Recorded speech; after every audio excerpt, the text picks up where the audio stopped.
ನಮಸ್ಕಾರ, ರಿವ್ಯೂ ಚಾನಲ್ಗೆ ಸ್ವಾಗತ. ನಾನು ಸೌಖ್ಯ ಗಾಂವ್ಕರ್. ಟ್ರಂಪ್ ಜೊತೆ ಕಾಂಗ್ರೆಸ್ ಇದೆಂಥ ಡೀಲ್? ಈಗ ದೇಶದ ಎದುರು, ದೇಶ ಯಾಕೆ ಜಗತ್ತಿನ ಎದುರು ಬಟಾ ಬಯಲಾಗಿದೆ. ಎಂಥ ದೊಡ್ಡ ಮಾಯಾಜಾಲವನ್ನು ಹೆಣೆ ಹೊರಟಿದ್ದಾರೆ.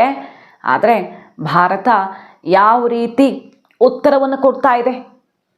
ಅಯ್ಯೋ, ನನಗೆ ಭೇಟಿ ಮಾಡೋಕ್ಕೆ ಚಾನ್ಸ್ ಕೊಡಿ ಸರ್ ಅಂತ ಟ್ರಂಪ್ ಕೇಳ್ಕೊಂಡಿದ್ದಾರೆ. ಮಂಡಿಯೂರಿ ಮೋದಿ ಅನ್ನೋ ವಿಷಯ ಈಗ ಕಿಡಿ ಹೊತ್ತಿಸದೆಯಲ್ಲ, ಈ ಹೊತ್ತಲ್ಲೇ ಉತ್ತರ ಕೂಡ ಸಿಗ್ತಾ ಇದೆ. ಡೀಟೇಲ್ಸ್ ಇಡ್ತಾ ಹೋಗ್ತೀವಿ. ಮಿಸ್ ಮಾಡಿದ್ರೆ ನಮ್ಮ ಚಾನಲ್ನ ಸಬ್ಸ್ಕ್ರೈಬ್ ಮಾಡಿ, ನಿಮ್ಮ ಅಭಿಪ್ರಾಯ ಕಮೆಂಟ್ ಮಾಡಿ ತಿಳಿಸಿ. ವೀಕ್ಷಕರೇ, ಮೊದಲನೇದಾಗಿ ಕಾಂಗ್ರೆಸ್ ಅಂತೂ ಮುಗಿಬಿದ್ದು ಬಿಟ್ಟಿದೆ. ಈಗ ಭರ್ಜರಿ ಚಾನ್ಸ್ ಸಿಕ್ತು ಅಂತ ಟ್ರಂಪ್ ಅಲ್ಲಿ ಹೇಳಿದ್ದೇ ತಡ ಮುಗಿಬಿದ್ದಿದ್ದಾರೆ ರಾಹುಲ್ ಗಾಂಧಿ ಮತ್ತು ಕೈಪಡೆ. ದೀರ್ಘಕಾಲದಿಂದ ನೆನೆಗುದಿಗೆ ಬಿದ್ದಿರುವಂತಹ ರಕ್ಷಣಾ ಖರೀದಿ ಮಾತುಕತೆ, ಅದಕ್ಕೆ ಸಂಬಂಧಪಟ್ಟಂತೆ ಅಪಾಚೆ ಹೆಲಿಕಾಪ್ಟರ್ಗಳಿಗೆ ಸಂಬಂಧಪಟ್ಟಂತೆ ಇನ್ನೂ ಅಮೆರಿಕ ಸಪ್ಲೈ ಮಾಡಿಲ್ಲ, ಭಾರತಕ್ಕೆ ಕಷ್ಟ ಎದುರಾಗಿದೆ. ಹಾಗಾಗಿ ದಯವಿಟ್ಟು ನನಗೆ ಒಂದು ಭೇಟಿಗೆ ಅವಕಾಶ ಕೊಡಿ ಸರ್ ಅಂತ ಮೋದಿ ಕೇಳ್ಕೊಂಡಿದ್ದಾರೆ ಅಂತ ಟ್ರಂಪ್ ಬಾಯ್ ಬಡ್ಕೊಂಡಿದ್ದು, ಅದು ಕೂಡ ಜೋಕರ್ ಸ್ಟೈಲಲ್ಲಿ.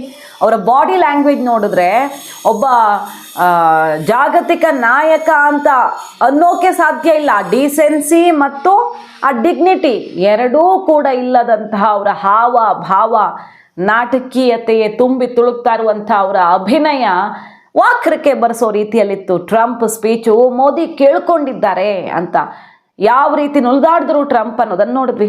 ಅದು ಹೇಳಿದ್ದೇ ತಡ. ಟ್ರಂಪ್ ಹುಣ್ಣಿಮೆಗೊಂದ್ಸಲ, ಅಮಾವಾಸ್ಯೆಗೊಂದ್ಸಲ ಅವ್ರ ಮೂಡ್ ಸ್ವಿಂಗ್ ಯಾವ್ಯಾವಾಗ ಆಗುತ್ತೆ, ಯಾವ್ಯಾವಾಗ ಅವ್ರಿಗೆ ತಲೆ ಕೆಡತ್ತೆ ಗೊತ್ತಿಲ್ಲ, ದಿನಕ್ಕೊಂದು ಹೇಳಿಕೆ ಕೊಡ್ತಿದ್ದಾರೆ ಟ್ರಂಪ್. ಅವ್ರು ಹೇಳಿದ್ದೇ ತಡ ಇಲ್ಲಿರೋರು ಶುರು ಮಾಡ್ಕೊಂಡ್ಬಿಟ್ಟಿದ್ದಾರೆ. ಏನಾಯ್ತು ಹೇಳಿ, ಸತ್ಯ ಹೇಳಿ ಅಂತ ಟ್ರಂಪ್ ಕೊಡ್ತಾ ಇರೋ ಹೇಳಿಕೆ ಬೆನ್ನಲ್ಲೇ ವಿಪಕ್ಷ ನಾಯಕ ರಾಹುಲ್ ಗಾಂಧಿ ನೋಡಿ 1971ರಲ್ಲಿ ಇಂದಿರಾ ಗಾಂಧಿ ಹೇಗೆ ಅಮೆರಿಕದ ಮುಂದೆ ಎದುರಿಸಿದ್ರು, ಮಂಡಿ ಇರಲಿಲ್ಲ.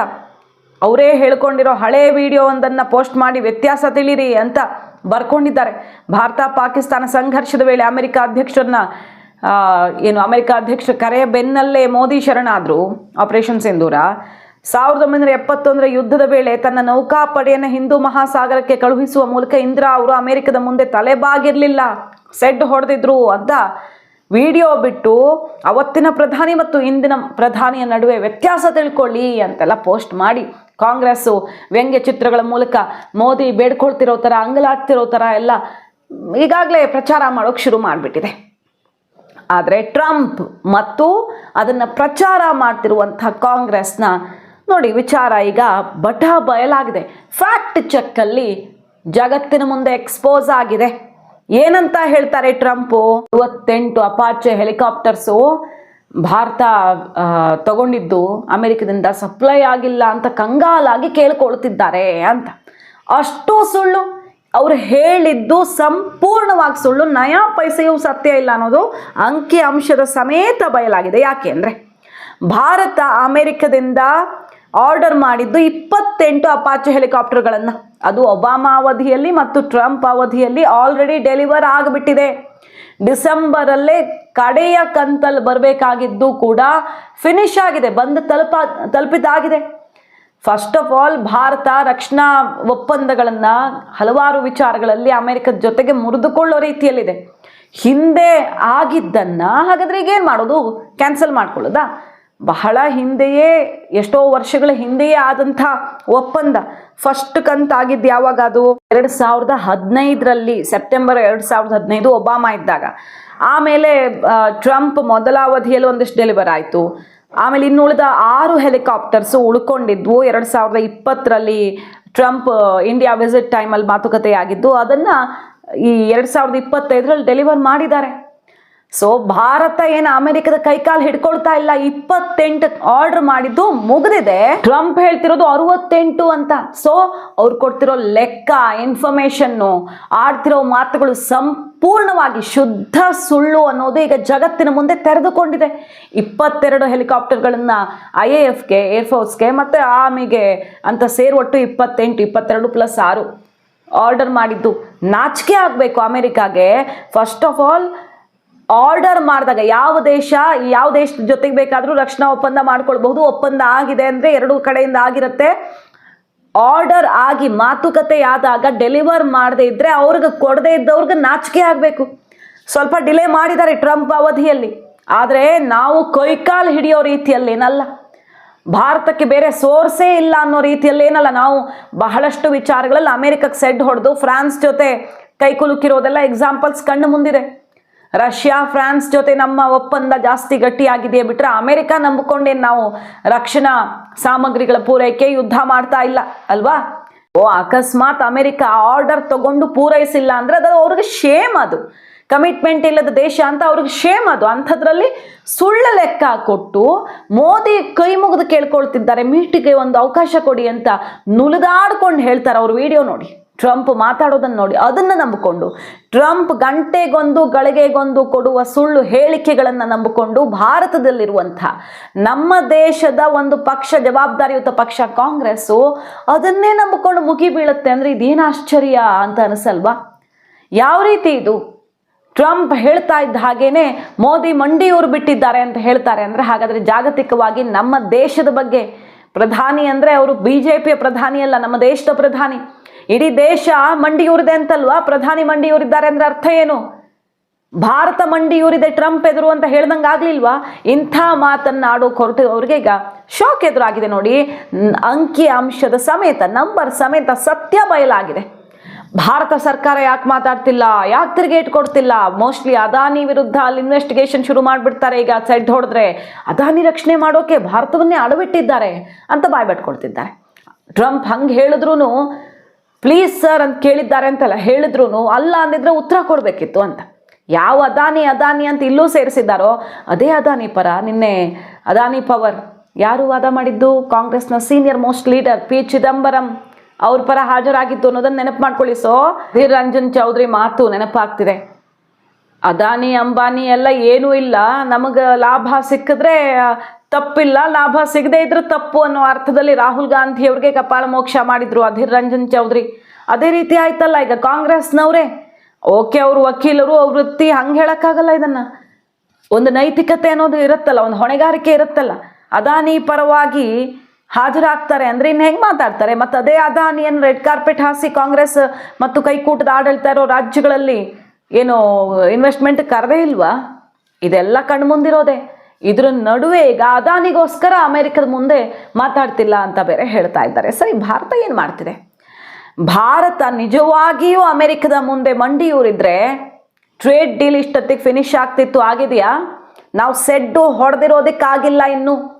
ಭಾರತ ಟ್ರೇಡ್ ಡೀಲ್ ನಮಗೆ ಲಾಭದಾಯಕವಾಗಿ ಆಗೋಂಗಿದ್ರೆ ಆಗಲಿ ಅಂತ ಅವರಾಗಿ ಅವ್ರ ನಿಯೋಗನೇ ಭಾರತಕ್ಕೆ ಕಳಿಸ್ಕೊಟ್ಟು, ನಮ್ಮ ನಿಯೋಗ ಅಲ್ಲಲ್ಲ, ಅವರೇ ಇಲ್ಲಿಗೆ ಬಂದು ಮಾತಾಡೋ ರೀತಿ ಮಾಡಿದ್ದು ಭಾರತದ ಸಾಮರ್ಥ್ಯವಾ ಅಥವಾ ವೀಕ್ನೆಸ್ಸಾ? ಭಾರತ ಇವತ್ತು ಯಾವ ಸ್ಥಿತಿಯಲ್ಲಿದೆ ಅನ್ನೋದನ್ನು ನಮ್ಮ GDP, ನಮ್ಮ ಗ್ರೋತ್ ರೇಟ್ ಮೇಲೆ ನೋಡಬಹುದು. ಭಾರತದ ಆರ್ಥಿಕತೆ ಕೊಲ್ಯಾಪ್ಸ್ ಆಗುತ್ತೆ, 50% ಟ್ಯಾರಿಫು ಅಂತ ಹೇಳಿದ್ರು. ಆಯ್ತಾ ಕೊಲ್ಯಾಪ್ಸು? ನಮ್ಮ ಎಕ್ಸ್ಪೋರ್ಟು ಯಾವ ರೀತಿ ಜಾಸ್ತಿ ಆಯಿತು ಇದ್ರ ಬಗ್ಗೆ ಬೇಕಾದಷ್ಟು ರಿಪೋರ್ಟ್ಸ್ ಇಟ್ಟಿದ್ದೀವಿ. ಒಂದೊಂದು ಸೆಕ್ಟರಲ್ಲೂ ಕೂಡ ನಮ್ಮ ಎಕ್ಸ್ಪೋರ್ಟು ಬೇರೆ ದೇಶಗಳಿಗೆ ಹಂಚುವ ಮೂಲಕ ಒಂದು ದೊಡ್ಡಣ್ಣ ಹೋದರೆ ಸಣ್ಣಣ್ಣಗಳನ್ನು ಕೂಡಿಸಿ ಭಾರತ ವ್ಯಾಪಾರ ಮಾಡಿದೆ. ಹಾಗಾಗಿ ಭಾರತದ ಎಕ್ಸ್ಪೋರ್ಟು ಜಾಸ್ತಿನೇ ಆಗಿದೆ ಆಗಸ್ಟ್ ಬಳಿಕ, ಬಿಟ್ಟರೆ ಕಡಿಮೆ ಆಗಿಲ್ಲ. ಇದೆಲ್ಲ ಹೆಂಗಾಗ್ತಿದೆ? ಇದು ಭಾರತದ ವೀಕ್ನೆಸ್ ಆಯಿತು. ಸರಿ, ಭಾರತ ಅಮೆರಿಕದ ಮುಂದೆ ಮಂಡಿಯೂರಿದ್ದೇ ಹೌದಾದರೆ ಈಗ 500% ಟ್ಯಾರಿಫ್ ಹಾಕ್ತೀನಿ ಅಂತ ಕೂಗಾಡ್ತಿದ್ದಾರೆ ಹೊಸದಾಗಿ ಟ್ರಂಪ್. ಯಾಕೆ ಬರ್ತಿದ್ರು? ಸೊ ಭಾರತ ವೀಕ್ ಇದ್ರೆ ವೀಕ್ ಇರೋರನ್ನ ಯಾರಾದರೂ ಬಗ್ಸಕ್ಕೆ ಬರ್ತಿದ್ರ? ವೆನೆಜುವೆಲಾ ಥರ ಎತ್ಕೊಂಡು ಹೋಗ್ತಿದ್ರು. ಯಾಕೆ ಮೋದಿಯನ್ನು 500% ಟ್ಯಾರಿಫ್ ಹಾಕ್ತೀನಿ ಅಂತ ಚೀನಾ ಜೊತೆ ಕೂರಿಸಿ ಹೆದರಿಸ್ತಾ ಇದ್ರು? ಚೀನಾಗೆ ಈಕ್ವಲ್ ಆಗಿ ನೋಡಿ ಈಗ ಚೀನಾನ ಭಾರತನ ಯಾಕೆ ಟಾರ್ಗೆಟ್ ಮಾಡ್ತಿದ್ದಾರೆ? 50% ಅತಿ ಹೆಚ್ಚು ಹಾಕಿದ್ದಾಯ್ತು ಭಾರತದ ಮೇಲೆ, ಈಗ 500% ಹಾಕ್ತೀನಿ ಅಂತ ಬಿಲ್ ತರೋಕೆ ಹೊರಟಿದ್ದಾರಲ್ಲ. ಯಾಕಿದೆಲ್ಲ? ಮೋದಿ ವೀಕ್ ಅಂತನಾ? ಭಾರತ ವೀಕ್ ಅಂತನಾ? ಭಾರತ ವೀಕ್ ಆಗಿದ್ರೆ ಇದೆಲ್ಲ ಮಾಡ್ತಾ ಇದ್ರಾ? ಸರಿ, ಟ್ರೇಡ್ ಡೀಲು, ಟ್ಯಾರಿಫು ಎಲ್ಲದರಲ್ಲೂ ಸಾಕ್ಷಿ ಕಾಣಿಸ್ತಾ ಇದೆ. ಇನ್ನು ಪಾಕಿಸ್ತಾನ ಆಪರೇಷನ್ ಸಿಂಧೂರ ನಿಲ್ಲಿಸಿದ್ದೇ ಟ್ರಂಪ್ ಅಂತ ಹೇಳ್ತಿದ್ದಾರಲ್ಲ, ಪಾಕಿಸ್ತಾನವೇ ಸತ್ಯ ಒಪ್ಕೊಂಡಿದೆ ಏನಾಗಿದೆ ಅಂತ. ಅಮೆರಿಕದ ಪತ್ರಿಕೆಗಳೇ ಸತ್ಯ ಪ್ರಕಟಿಸಿವೆ ಏನಾಗಿವೆ ಅಂತ. ಮತ್ತು ಜಾಗತಿಕ ಒಂದೆರಡಲ್ಲ ಹಲವಾರು ದೇಶಗಳ ಡಿಫೆನ್ಸ್ ಎಕ್ಸ್ಪರ್ಟ್ಗಳು ಸ್ಯಾಟಲೈಟ್ ಇಮೇಜ್ ಸಮೇತ ಭಾರತ ಪಾಕಿಸ್ತಾನದಲ್ಲಿ ಏನು ಮಾಡಿ ಬಿಸಾಕಿದೆ ಅನ್ನೋದನ್ನು ತೋರಿಸಿದ್ದಾರೆ. ಇಷ್ಟಾದ ಮೇಲೂ ಟ್ರಂಪ್ಗೆ ಕಪಾಳ ಮೋಕ್ಷ ಆದಮೇಲೂ ಕೂಡ ಕಾಂಗ್ರೆಸ್ಗೆ ಮಾತ್ರ ಅದನ್ನು ಒಪ್ಕೊಳ್ಳೋಕ್ಕಾಗ್ತಿಲ್ಲ. ಸರಿ, ಭಾರತ ವೀಕ್ ಆಗಿದ್ದೆ ಹೌದಾದರೆ ಇವತ್ತು ನೋಡಿ ಈಗಷ್ಟೇ ಬರ್ತಾ ಇದೆ, ಈ ಕ್ಷಣಕ್ಕೂ ಕೂಡ ಭಾರತ ಆರ್ಥಿಕ ಪ್ರಗತಿಯಲ್ಲಿ ವಿಶ್ವದಲ್ಲಿಯೇ ನಂಬರ್ 1 ಅನ್ನೋ ರಿಪೋರ್ಟ್ ಈಗ ಹೊರಬಿದ್ದಿದೆ. ಯಾಕಂದರೆ ಮೊದಲ ಮುಂಗಡ ಅಂದಾಜು ಪ್ರಕಟವಾಗಿದೆ ಈಗಷ್ಟೇ. GDP ಬೆಳವಣಿಗೆ 2025-26 ಹಣಕಾಸು ವರ್ಷಕ್ಕೆ 7.4 ಅಂದರೆ ಬಹಳ ಉತ್ತಮವಾದದ್ದು. ಇದು ದೇಶದ ಅರ್ಥವ್ಯವಸ್ಥೆ ಪ್ರಸಕ್ತ ಹಣಕಾಸು ವರ್ಷದಲ್ಲಿ 25-26 ವರ್ಷದಲ್ಲಿ 7.4 ಇಷ್ಟು ಬೆಳವಣಿಗೆ ಕಾಣೋ ನಿರೀಕ್ಷೆ ಇದೆ. ಹಿಂದಿನ ಹಣಕಾಸು ವರ್ಷದಲ್ಲಿ ಬೆಳವಣಿಗೆ ಪ್ರಮಾಣ 6.5 ಅಷ್ಟಿತ್ತು. ಸೊ ಹೆಂಗಿದೆ ಜಾಗತಿಕವಾಗಿ ಪರಿಣಾಮ ಹೆಂಗಿದೆ, 6.5 ಇದ್ದಿದ್ದು 7.4 ಆಗುತ್ತೆ ಈ ಹಣಕಾಸು ವರ್ಷಕ್ಕೆ ಅನ್ನೋ ಪ್ರೆಡಿಕ್ಷನ್ ಬರುತ್ತೆ, ನಂಬರ್ ಬರುತ್ತೆ ಅಂದರೆ ಸುಮ್ಮನೆ ಅದು ಎಲ್ಲ ಎಕ್ಸ್ಪೆಕ್ಟೇಷನನ್ನು ಮುರಿಯೋ ರೀತಿಯಲ್ಲಿ ನಂಬರ್ ಬರುತ್ತೆ ಅಂದರೆ ಸುಮ್ಮನೆನಾ?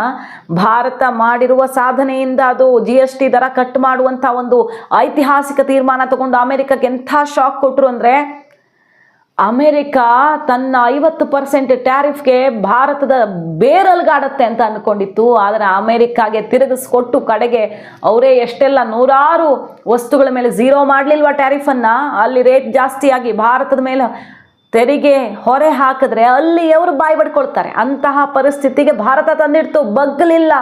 ಇದು ಕಾಣಿಸ್ತಾ ಇಲ್ವಾ ಕಾಂಗ್ರೆಸ್ಗೆ? ಭಾರತದಿಂದ ಆಮದಾಗುವ ಸರಕುಗಳ ಮೇಲೆ ಅಮೆರಿಕ 50% ಸುಂಕ ವಿಧಿಸಿದ್ರು. ಜಾಗತಿಕ ಮಟ್ಟದಲ್ಲಿ ವ್ಯಾಪಾರ ಸಮರ ಸಿಕ್ಕಾಪಟ್ಟೆ ಜಾಸ್ತಿ ಆಗ್ತಿದ್ರು. ಭಾರತದ ಬೆಳವಣಿಗೆ ಉತ್ತಮವಾಗೇ ಇರುತ್ತೆ ಅನ್ನೋದನ್ನ ಈ ನಂಬರ್ ಕೊಡ್ತಾ ಇದೆ. ಈ ನಂಬರ್ ನಮಗೆ ಕ್ಲಿಯರ್ ಪಿಕ್ಚರನ್ನು ಕೊಡ್ತಾ ಇದೆ. ಕೇಂದ್ರ ಸರ್ಕಾರ GST ದರ ಪರಿಷ್ಕರಣೆ ಮಾಡಿದೆ.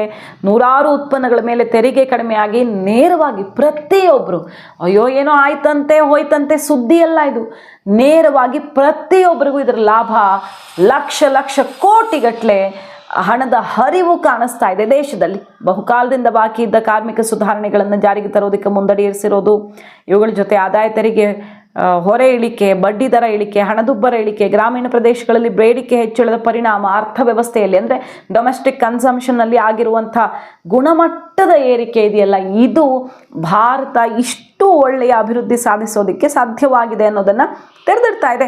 RBI ಅಂದಾಜಿನ ಪ್ರಕಾರ ಭಾರತದ ಪ್ರಗತಿ 2025-26ರಲ್ಲಿ 7.3 ಅಂತ ಹೇಳಿತ್ತು. ಈಗ ಮೊದಲ ಮುಂಗಡ ಅಂದಾಜು 7.4 ಅಂತ ಬರ್ತಾ ಇದೆ. ಸೊ ಎಲ್ಲೆಡೆ ನಮ್ಮ ನಂಬರ್ ಪಾಸಿಟಿವ್ ಆಗಿ ಕಾಣಿಸ್ತಾ ಇದೆ, ಬಿಟ್ಟರೆ ನೆಗೆಟಿವ್ ಆಗಿಲ್ಲ. ಇದೆಲ್ಲ ಭಾರತ ವೀಕ್ ಅಂತನಾ? ಕಾಂಗ್ರೆಸ್ನ ಪರಿಸ್ಥಿತಿ ಹೇಗಾಗಿದೆ ಅಂದರೆ ಇವತ್ತು ಕಾಂಗ್ರೆಸ್ಸು ಅಮೆರಿಕದ ಮಾತು ಕೇಳಿ ಮಂಡಿ ಉರಿತ್ತು ಅನ್ನೋದನ್ನು ಬೇರೆ ಯಾರು ಅಲ್ಲ, ಚಿದಂಬರಂ ಬಾಯ್ಬಿಟ್ಟು ಹೇಳಿದ್ರು. 26/11 ಅಟ್ಯಾಕ್ ಆದಾಗ ನೂರಾರು ಜನರ ಬಲಿ ಆಯಿತು, ಕರಳು ಕಿತ್ತು ಬಂತು, ರಕ್ತ ಕುದೀತು, ನಾವು ರಿಟಾಲಿಯೇಟ್ ಮಾಡಲೇಬೇಕು ಅಂತ ನಮಗೆಲ್ಲ ಅನಿಸಿತ್ತು. ಬಟ್ ಮನಮೋಹನ್ ಸಿಂಗ್ ಅವರು ಒಪ್ಕೊಳ್ಳಿಲ್ಲ. ಯಾಕೆಂದರೆ ಅಮೆರಿಕದ ಕಟ್ಟಾಜ್ಞೆ ಹಂಗಿತ್ತು. ಅಮೆರಿಕದ ಪ್ರತಿನಿಧಿ ಬಂದು ಮಾತುಕತೆನೂ ಮಾಡ್ಕೊಂಡು ಹೋಗಿದ್ರು, ಅಲ್ಲಿಗೆ ಎಲ್ಲ ಸ್ಥಗಿತ ಆಯಿತು ಅಂತ ನೇರವಾಗಿ ಅವರದ್ದೇ ಪಕ್ಷದ ಸೀನಿಯರ್ ಮೋಸ್ಟ್ ಅವತ್ತು ಸಚಿವರಾಗಿದ್ದವರು ಸತ್ಯವನ್ನು ಬಿಚ್ಚಿಟ್ರು. ಸೀಕ್ರೆಟ್ ಇದು ಅಸಲಿಯತ್ತು ಅಂತ ಬಿಚ್ಚಿಟ್ರು. ಅದರ ನಡುವೆಯೂ ಕೂಡ ಅದು ಹೆಂಗೆ ಮಾತಾಡ್ತಾರೆ ಕಾಂಗ್ರೆಸ್ನವರು? ಇಷ್ಟೆಲ್ಲ ಒತ್ತಡವನ್ನು ಭಾರತ ಸಹಿಸಿಕೊಂಡು ಹೆಂಗೆ ತಿರುಗಿಸ್ಕೊಟ್ಟಿದೆ ಅಮೆರಿಕಾಗೆ ಅಂದರೆ ಅದನ್ನು ತಡ್ಕೊಳ್ಳೋಕ್ಕಾಗದೆ ಈಗ 50% ಇದ್ದಿದ್ದನ್ನು 500% ಮಾಡ್ತೀನಿ ಅಂತ ಹೊರಟಿರೋದು. ಸರಿ, ಭಾರತದಲ್ಲಿ ಇನ್ವೆಸ್ಟ್ಮೆಂಟ್ ತಡಿತೀನಿ ಅಂತ ಕೂತಿದ್ದಾರಲ್ಲ ಟ್ರಂಪು, ಮೈಕ್ರೋಸಾಫ್ಟ್ ಯಾಕೆ ಇಲ್ಲಿ ಬಂದು ಲಕ್ಷ ಲಕ್ಷ ಕೋಟಿ ಇನ್ವೆಸ್ಟ್ಮೆಂಟ್ ಮಾಡ್ತಿದೆ? ಯಾಕೆ ಸೆಮಿಕಂಡಕ್ಟರ್ ವಲಯದಲ್ಲಿ, AI ಗೂಗಲ್ಲು, ಮೈಕ್ರೋಸಾಫ್ಟು ಎಲ್ಲ ದಿಗ್ಗಜರುಗಳು ಬಂದು ಸುರಿತಾ ಇದ್ದಾರೆ ಭಾರತದಲ್ಲಿ? ಯಾಕೆ ಭಾರತವೇ ಬೆಸ್ಟ್ ಡೆಸ್ಟಿನೇಷನ್ ಆಗ್ತಿದೆ? ಭಾರತ ವೀಕ್ ಅಂತನ? ಉತ್ತರ ಸಾಲ ಕಾಣ್ತಿದೆ. ಭಾರತ ಮೋದಿ ಉತ್ತರ ಕೊಡಲಿ. ಸರಿ, ಟ್ರಂಪು ಇವತ್ತು ಗಂಟೆಗೊಂದು ಸ್ಟೇಟ್ಮೆಂಟ್ ಕೊಟ್ಕೊಂಡು ಇವರು ಬಾಲ್ ಟು ಬಾಲ್ ಕಮೆಂಟ್ರಿ ಕೊಟ್ಕೊಂಡು ಕೂತ್ಕೊಳ್ಳೋಕ್ಕಾಗತ್ತಾ? ಅವ್ರು ಹಂಗೆ ಹೇಳಿದ್ರೆ ನಾವು ಹಿಂಗೆ ಹೇಳೋದು. ಒಂದು ಸಣ್ಣ ಕಾಮನ್ ಸೆನ್ಸ್ ಇಲ್ಲದೆ, ಒಂದು ಚೂರು ಆ ಜಾಗಕ್ಕೆ ಬೇಕಾದ ಡಿಗ್ನಿಟಿ ಡಿಸೆನ್ಸಿ ಇಲ್ಲದೆ ಮಾತಾಡ್ತಿರೋರಿಗೆ ಉತ್ತರ ಕೊಟ್ಕೊಂಡು ಕೂತ್ಕೊಂಡ್ರೆ ಅವ್ರ ಲೆವೆಲ್ಲಿಗೆ ನಾವು ಇಳಿಬೇಕಾಗತ್ತೆ. ಆದರೆ ಉತ್ತರವನ್ನು ಕೆಲಸದ ಮೂಲಕ ತೋರಿಸಿ ಕೊಟ್ಟಿದ್ದಾಗಿದೆ. ನಮ್ಮ ರಫ್ತು ಜಾಸ್ತಿ ಆಗಿದೆ ಟ್ಯಾರಿಫ್ ಹಾಕಿದ ಮೇಲೆ ಅನ್ನೋದಕ್ಕೆ ಸಾಕ್ಷಿ. ರಷ್ಯಾದಿಂದ ಆಯಿಲ್ ತಗೊಳ್ಬೇಡಿ ಅಂತ ಹೆದರಿಸಿದಾಗ ಟ್ರಂಪು, ಹೆದರತ್ತು ಅಂದರೆ ಭಾರತ, ಇವತ್ತು ಕಳೆದ 6 ತಿಂಗಳಲ್ಲಿ ನಮ್ಮ ಭಾರತದ ರಷ್ಯಾ ಆಯಿಲ್ ಇಂಪೋರ್ಟು ಯಾಕೆ ದಾಖಲೆಯನ್ನು ಬರಿತಾ ಇತ್ತು? ಇದು ಅಸಲಿಯತ್ತು.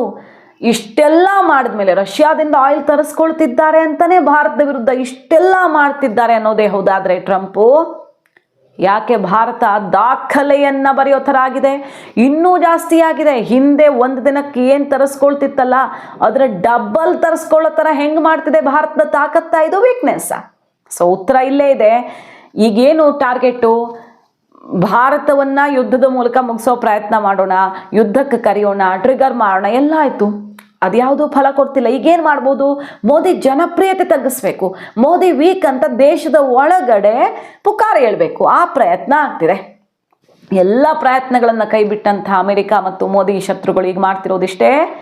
ವಿದೇಶದಲ್ಲಿ ಎಂಥೆಂಥ ಮಾಯಾಜಾಲಗಳನ್ನು ಹೆಣಿತಿದ್ದಾರೆ ಅಂದರೆ ಭಾರತದ ಒಳಗಡೆ ಮೋದಿ ವೀಕ್ ಅನ್ನುವ ಸುದ್ದಿ ಹರಡಬೇಕು, ಮೋದಿ ಅಮೆರಿಕದ ಎದುರು ಮಂಡಿಯೂರಿದ್ದಾರೆ ಅನ್ನುವಂಥ ಸುದ್ದಿ ಹರಡಬೇಕು. ಇವ್ರ ನಾಯಕತ್ವ ಸ್ಟ್ರಾಂಗ್ ಇಲ್ಲ, ಬಾಂಗ್ಲಾದಲ್ಲಿ ಹಿಂದೂಗಳು ಸಾಯ್ತಿದ್ದಾರೆ, ಯುದ್ಧ ಮಾಡ್ತಿಲ್ಲ, ಇವರು ವೇಸ್ಟ್ ಅನ್ನೋ ರೀತಿಯಲ್ಲಿ ಪ್ರಚಾರ ಮಾಡಬೇಕು. ಇದು ಹೊಸ ಅಜೆಂಡಾ ಸ್ಪಷ್ಟವಾಗಿ ಕಾಣ್ತಿದೆ. ಆದರೆ ಭಾರತ ಅದಕ್ಕೆ ಮಾತಲ್ಲಿ ಉತ್ತರ ಕೊಡ್ತಾ ಇಲ್ಲ.